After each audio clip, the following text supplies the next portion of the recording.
my plane is plane. Ah, garage is baba.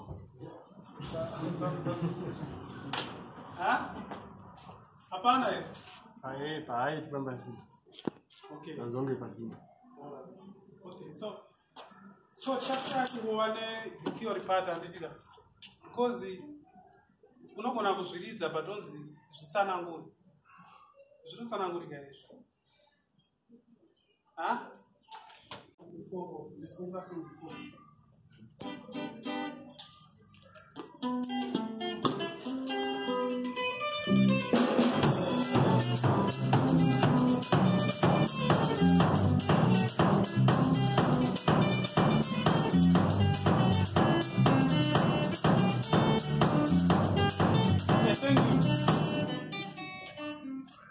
Height yanga chini.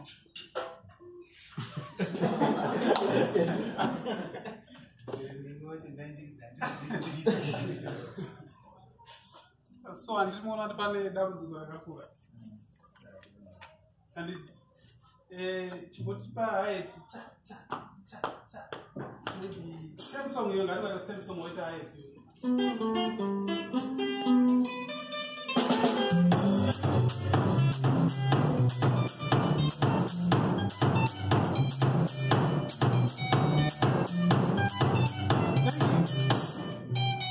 Again, what's the name of that height pattern?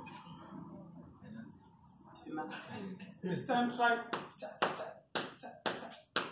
Samsung.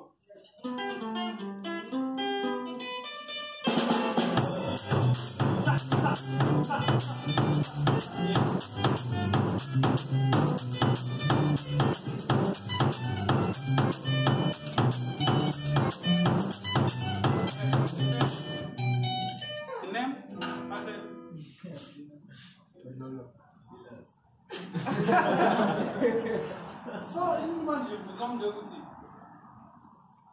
band. You communicate the same as drummers, the guitar players. And it's song that I don't song we didn't get to play and it's Yagatona. Let's take, for example, this song.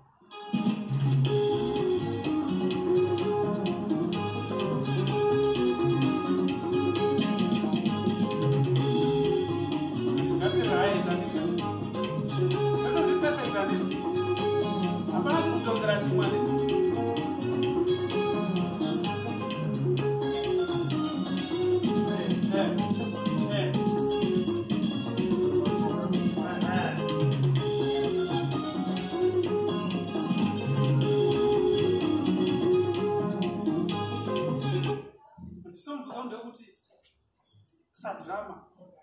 Ndinotsanangura sekuti height yakadzeno ndichakati. Ungoitsanangura like that tushiri. Can you play tushiri? Yes, just how to say tushiri. Because zvimwe izvi zvanga chiplay. Hazvina kana mazita. Saka chii manje kwa? Unoona kuti pane mist isingaite. Iri maregarega. Zvekuti ukatonzi can you play unotanga kuti alright inoita so. Ndozvanogona kuita nditi. But kutotsanangura kuti inonzi sungura original kana kuti asati ane mazita anditi. Ndotoda kuti tinokwanisa kugadzira mazita. Ndobvunzo uripo guys. Tobva panapa at least takadai so that tichiziva kuti inonzi chakati. To spread the word. I think ndotanga kuita mazita ezvinhu. Because tushiri takangozvarwa chinonzi kune tushiri. Then tushiri apa tirira midzana kanya tuku pashamu munhu unonzo tushiri ndo tushiri ndo tushiri. But zvino sadna kana one. Yes.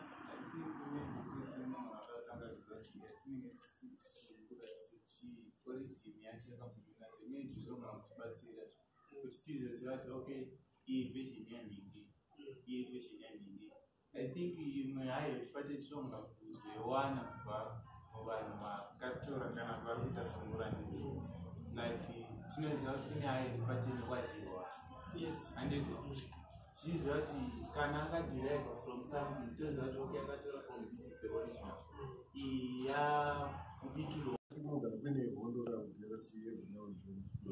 saka maartist ekudhara anogara vachibuda sapana wakabuda vakaenda kuKenya then vanosangana mamissions ekuKenya vautanga kugadzira mabhendi savari kuKenya ikoko pane mwe producer inzi Alvarez Kanini ndomwe tamunzwa zita kuti Kanini amuchera so he was a very famous producer kuti aiproduce a lot of artists erumba so akatanga kurekoda maartist erumba then music yachibva yaitanga kunzi Kanini saka pane record label manje rainzi Sungura is a Swahili word for tsuro indoroti tsuro muSwahili saka madhezi ekudhara ukatasa marekodzi ese ainyorwa zita rerecord label muSwahili marekodzi akudhara so pane paanyorwa saka marekodzi anga anyorwa muSungura so the first people to come nemanhingiri nesungura muno vanga vari mafreedom fighters vanhu vaitanga kunzi vambiri mabhendi anga ari kudhara vana Shirati jazz band vana chichi ndovairidza Kanindo yacho saka pamusoro pana pangobuda pakanyorwa Sungura saka muno munhu wabva kuva chindo zita rechi type of music but musambo wachanga iri another genre yerumba and vamwe vakangauiti Kanindo after zita raproducer wacho ona but the reason why yanga isiyana nekudhara sinyekuti kudhara sekanga fusana nemaartist ekuKenya saka muno muZimbabwe ndopataka kuita mabhendi eSungura. I think one of the first very prominent band eSungura rainzi the Sungura Boys raitumwe Ephraim Joe. Saka band Ephraim Joe was the best player, was not a good singer saka aishandisa vanhu pamavocals saka band imomo Sungura Boys ndomakabuda Simon naNyson Chimbetu vanotamboningiri Marxist Brothers yazikanzi orchestra Nendera Kings ndomakabva John Chibadura ndomakabva Sisinta Zvida ndomakabva madzibaba Nicholas Zakaria namacheso akatombopfuura nemufuti saka makabuda a lot of manhingiri rainzi Sungura Boys saka basically ndokasvedhistrike kesungura. Okay. Yeah, I think it's very clear indeed. And in terms of our music, you're trying to chance as reference. Ma artist mazhinji ava mentiona ndo andakanyanyo tsvaga which means ndiri mu line handiti because andamvira ndavabvunza kuti history yakamira sechichichi handitika so rega tingodhila neeach style handitende mamwe ese so ngatiplay to ndichatanga kusa accent pakick zvangachita ndozombotry futi pana 2. Let's try 1, 2, 3, go. Chinja.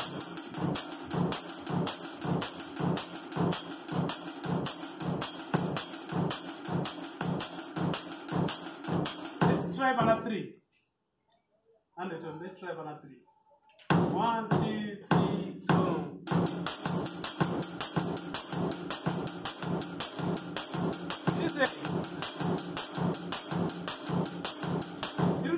But yanga yanonoka handiti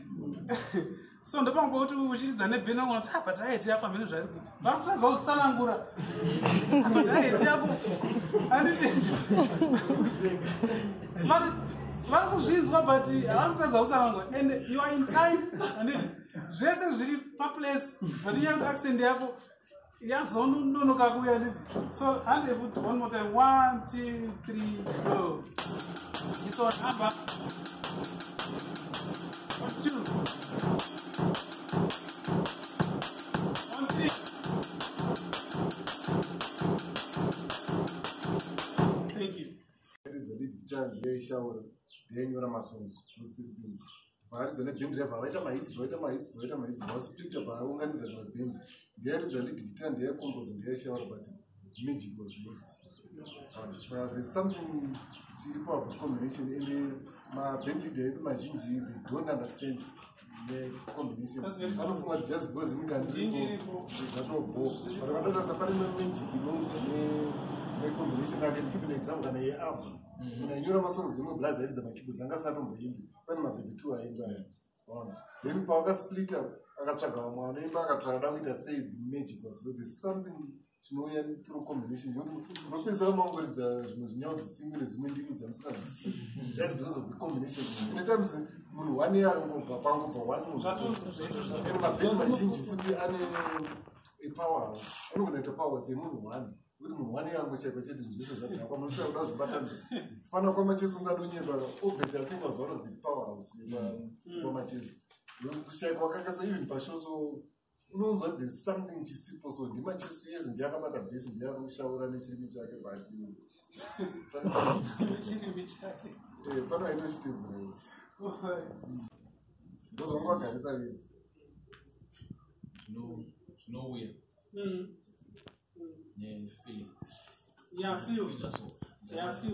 ukatotaza mabhendi mamwe asingachinje mabhendi members ayo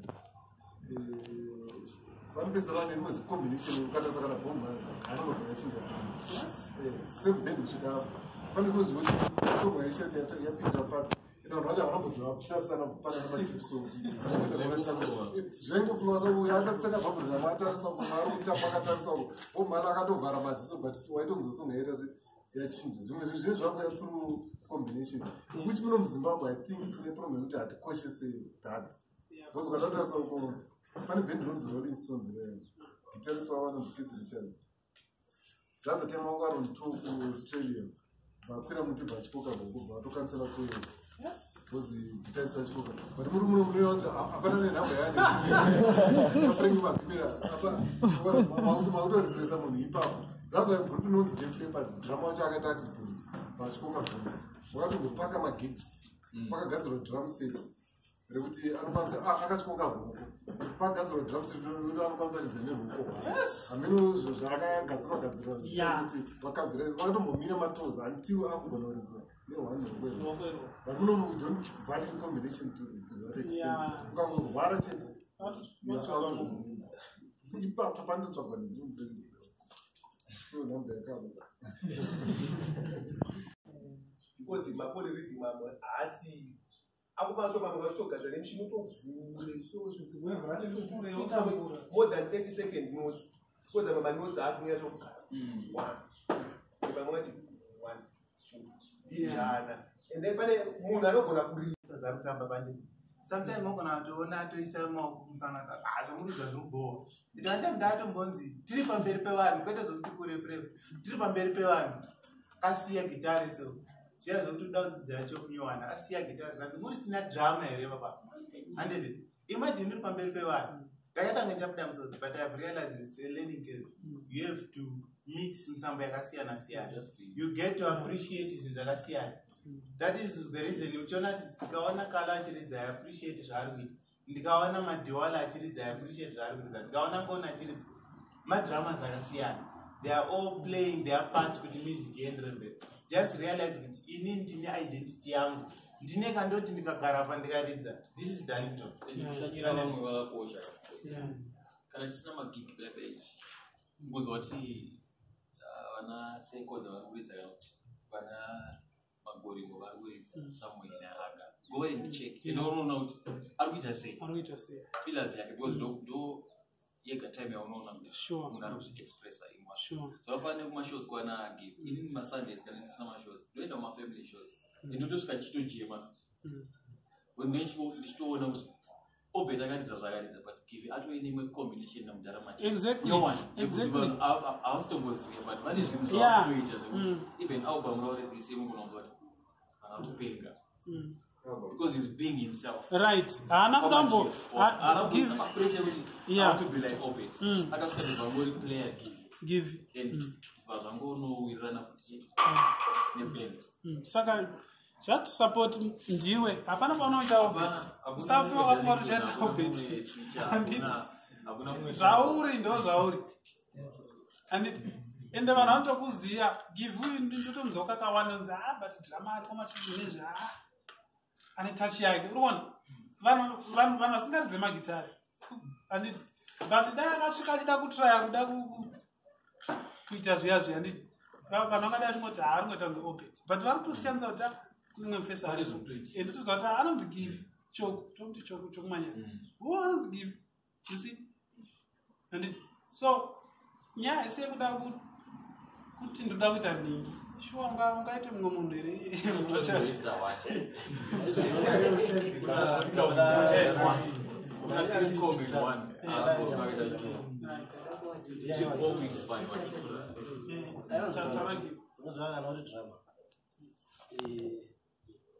zvafana Kala anodzidzwa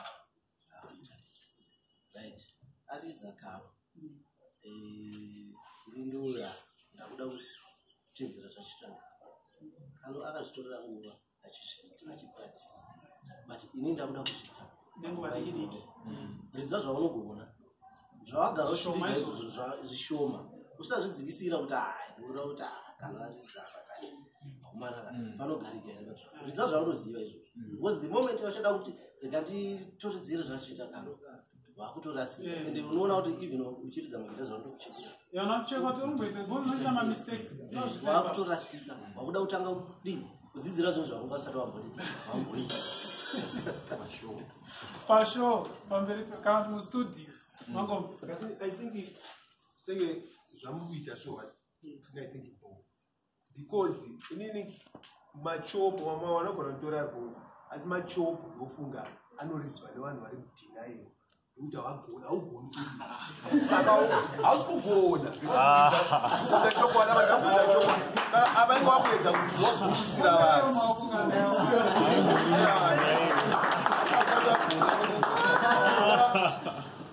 ukazoda kuzotangisira kuna Kelvin Rogers anotariswa nepasi rese uda kutangisira ipo usati waziva fundament because kana kwakuzonzi takutora vanhu pasi rese inge kuchita munhu abva kuZimbabwe acharidza kuZimbabwe Kelvin Rogers acharidza zvomumusha kwavo saka ichi ndo I think ndo standard first munhu ngatangisa kugona sunguru tatarisa kuti kalo ndikalo uyu Colin ndikole unodzani uyu give ndigive yati first time semaZimbabwe ndeipi standard tinoridza sei zvamuri kubreaka down izvo munhu wese akugona takuzoona road yako uchifamba kwete ungotanga uti uda kuenda kubhuruwayo utanga uri kubhuruwayo zvii unofana kutotanga toziva kuti kubva muHarare unokwira bhazi pane road yaunoshanda aungotanga uri kubhuruwayo obva watanga kutoti skipani aiwa unototsvaga utoti kombi iri kuenda sei ndine $4 ndine $4 eGermany ndakukwira kombi ndokwaunotangiza kwete kuti watanga uchiti skipani ai sa apa kuti kuti watomubhuruwayo wakuti skipani chek tangisa zvese zvine stage and then pakurepresenta tofa kurepresenta country yedu chiziva kuti tinobva kupi and then iwo unogona kunzikana chirepresenta country yedu ora ini auya anoridza zvakadai so ini ndoridza zvakadai so kwaizi because kana uchinzwa kuti American auya woziva kuti chopo rauya right kana kwaya muIndian wauziva kuti madhaki dini nagi badi wasozvamuona muIndian autangisa kuti no achadhagi natidini haumukundi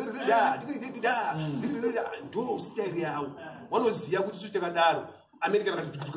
tinomupedzera saka ndo nesitofa kuziva kuti kwedu simplicity polyrhythm syncopation marhythm akazara mamisha umwe kuti togona kutoita imwe mbiri yekumberi izvo kuAmerica zviri exhausted zvemuno mune marhythm akawanda bhuruwayo machangana na 15 ichi malanguages pamwe ichi tribe inge itori nepamwe 10 marhythms ekuti unogona kuwa interpreter nenzira yako woita ugugu nendege kwete kuti tiramba chichopa hauikwiri ndege nechopa thank you Mango. Do you know today that workshop name chops? No, that day no one wakadongora nepanza pakawandu apa but because I did it atina tinoona nongotorwa nemhepo tototenda ini matouya matogeza uri nasaturday nende kusungura tinoziva sungura chinhu chinoshoresa handinyari kudza izvi muno muZimbabwe unzi ndoridza sungura unongochitoshorwa but ukanzi ndoridzana Janet Manyowa ndichitoka chichanzi yes that's music man but identity chaiyoka no edit mangoma just chiende vamwe takaita workshop naValerio kana anditi Italy Rome ndobva achopa ndobva apedza machopu ese tikati hamira tigaro patagara pakatanga kuzasungura do you know takaita sei akatora bhuku rake nepeni ndokutanga kutranslate akamboda kutongoti haunza tonditi anobva kuti azvika ndikanzigara patanga kuzwa and why zvinoratidza kuti there's something that is very special. So that you can appreciate it. You can play this in 4/4. masense okuita sei anditi but dai takada kugara takati okay right let me show you apa unofanira ngochida why was the guys angashandisa ma-techniques anditi ma-technique anoshandisa kuti kana uchida kuti chokuri dai so sticking yaunoshandisa ndeipi anditi apa taitoratidza ma-sticking akatotomoza dai wapaita right left anditi ndo zvaanokuita futi kada kuchopa ya chopa kuti but kuti zvive easy taso manje zvinonyadzisa seizvi kuti iwo unofanira kudzidzisa munhu auya iye ndiye akudzidzisa anditi so ngatisitike kune zvedu izvi ngatingotanga tanyatsoexhausta zvedu edo tine dendera next workshop ndikao dendera naro kuribvura kubva richitanga richine haye tichiita notiudza kusvika rane masine kusvika modern anditi ende zvasati tava kutondobatana namafields kune marose acho anditi hatanga narow aitabata tichiita maworkshops iwa anditi kana this style unorola sei anditi totanga kuenda kudhara madhara kudhara aipedza ngoma dzekuti vamwe vatanga kuti snatches anditi saka inyaya kungoti maworkshops eduka panapo weprivilege nemusic crossroads anditi venue tapiwa gear tapiwa kungouya tikadaurana kuti guys last workshop hapana chatakazva let's contribute $5 so one something it's up to us anditi kuti zvinyatsoti so inini I wish kuti dai vanhu vese taita pfungwa dzamaita nhasi kuti tive tiri pasame page anditi ndo pfungwa dzangu izvozvo I think we are done guys yes inini yangu ichiri padocumentation ezvi yes because ndakakurira uko kusaidi uko era yedu kugreencroft uko tichienda takadaiso chichinonzi sungura ukoko hakuna mwana aitombochida anditi saka it was very difficult for a person like me kuti ndidzidze sungura ndiri uko I remember ndakatozosangana napinjis ndakazondintrodusa kunani kuna setom but ezvinezvi kwane internet mastara edaya hapana yewe yekutanga document weso payoutube kuitira kuti kunzoko wazivo kuti kune zvinhu zvinoitwa kuzimbabwe because as soon as uchienda ukaenda payoutube ukati uda magroove unoona malatin american grooves unoona maamerican grooves but edu isusu emuno muzimbabwe ukatoona one unongoita lagi tikatanga taziva zvatikuita first so that even you ukatozoisa content yako payoutube unenge uchiziva even ukacontactwa nasomeone wanga uchiita sei you are able to explain saka kuziva first tese hapana munhu anofanira kunzi ndiani kuita kurefer kuti apata iseto zvifanira kudaro identity yedu tikabvunzana kuti tiri marudzi pana kuti totoziva saka the same name music the same language your identity yedu because ndofanira kuzvibvunza kuti why mamusicians emuno vakaenda kuSouth Africa they get more jobs for South Africa right because vanhu vari kuSouth Africa vakusounda kunge maamericans saka touch African music here haisimo mumaband that's why you find kuti nhasi ukaenda kuSouth ukasvika ukangoridza chete fillers yedu yechizimbabwe wakutopinda muband African touch saka ya kubvisa ipapo I think tinonyanya zvidzikisira stay hatizivi zvatinazvo hatiziye potential yacho hatitomboziye tinofungidzira kuti like hanzi mazuva ano madramas asingagone machops anachingoshoka machops ndo zvandakanzonzwawo nemunhu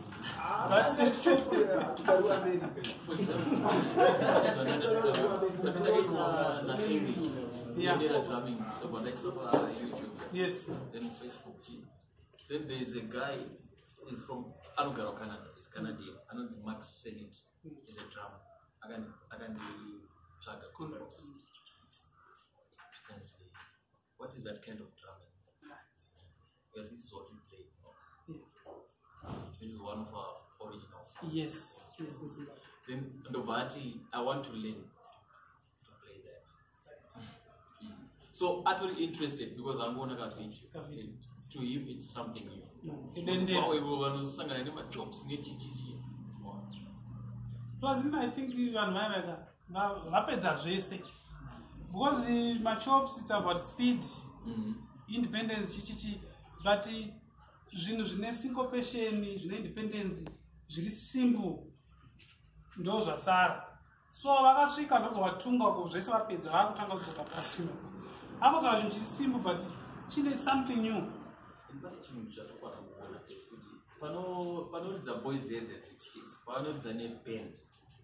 haumunzwa chichopo machops it's an individual show that's why you find vanisa machops but ukaona ndakaona Calvin Rogers achiita neband akaisa machops paakapiwa drum solo you see I think my videos iwa aripo pacho aripo saka iye vachidza nemaband ndawana Tony West achidza na Jay-Z very simple show ise kupera achidaro maroza acho chete anambonzwa achiita zvezvo zvonge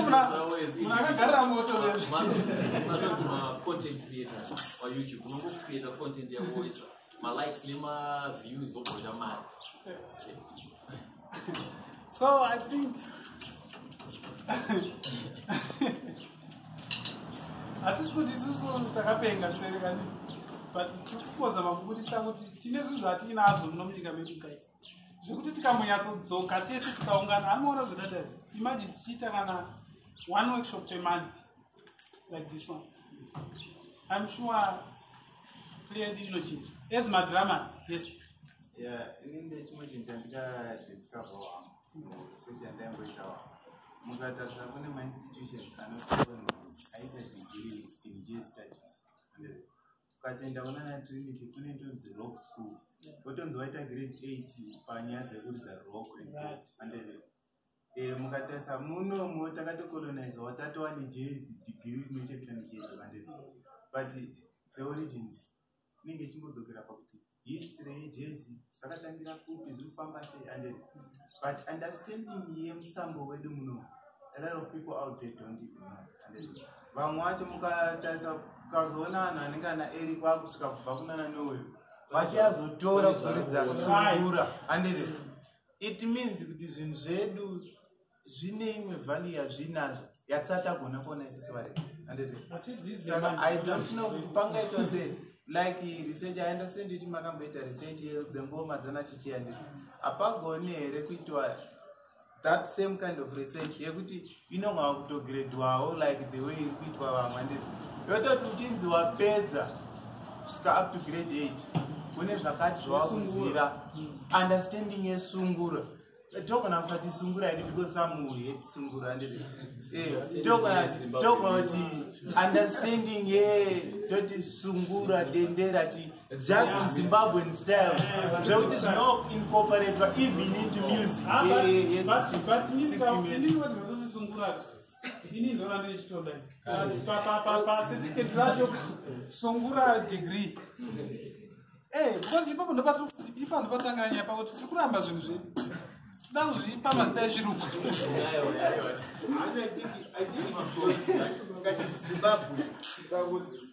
unobata grade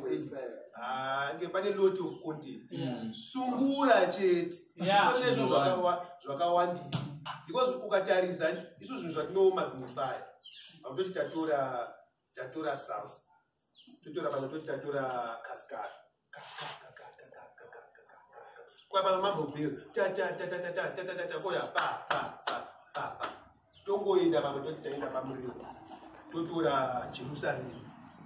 pane makaskara amosaso wamboona pasi rino anosinkopeta so terera nyuzi so wafana wadiki wava nokucuba nenyaya dzemakaskara idzi dzemaklabi izvi wafana kasusu because tokutoti Jerusalem apende itore uise apo uone kuti guys tokwira ndege tikaita uku nevamwe vanotokwira woita uku wasvika kuzodzidza kwatiri andikuudza kasikorera kuti ndakaita zvese izvo kuti Konga ndakaridza Jembe ndaridza West Africa chi rhythm ndoziya kuti ana umarira Brazil ndokuudza kuti apa ndinotanga zotenda asi bakupedzera danza mana chunji kana kwautaurwa Konga kunotsumuka wokucuba wanotaura iwona kokaridza nerurimi ukati hautauriwo asi the moment panosunguka zvito vadati unoona sungura inonzwa iso inonzwa because haungadzidzi karati oenda kunodzidza kutanzania usiya chaini saka ndo chinhu chiripo usasonochichopa because kana kuda chopu totarisa america isu tiri 14 million muzimbabwe mamusician pamwe mangani ma1000 pamwe ma10000 uko kuamerica vangani mamiliyoni mangani america pamwe one state inge itori nevanhu vakawanda one city nevanhu vakawanda kukunda zimbabwe kune madrama mangani zvikoro zvingani zvinotori drama inge ratorasva inge ratorumashuru drama ishamari imwe chituro chocho tikachipota soikochitika pasi so tine kafu chikubata kuno mwadziso achichopa munhu mwana mdini because chinozoitika achikuzviwanza kutaura kuti tazodzoka wapedza wasvika ikoko uchazodzoka paunoona munhu pamakaita madhikiri aita madhikiri akudzoka kuti akuita research wakutangisa manje basi manje wakuona madhara angoti mdhara akaona jeje rinoridzwa sei saka kana wakangwara kutora jeje rareozatovhurisa tomu rangu ijeje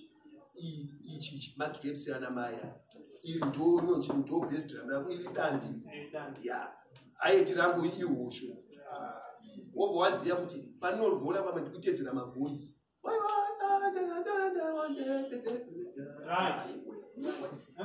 iwe kana wakuridzwa kudaro watanga manje kunguru aripo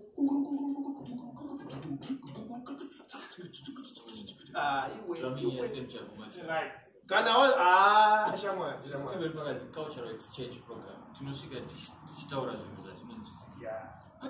hatigone kuenda kuamerica cultural exchange tichichopa unotsanangura kuti chipa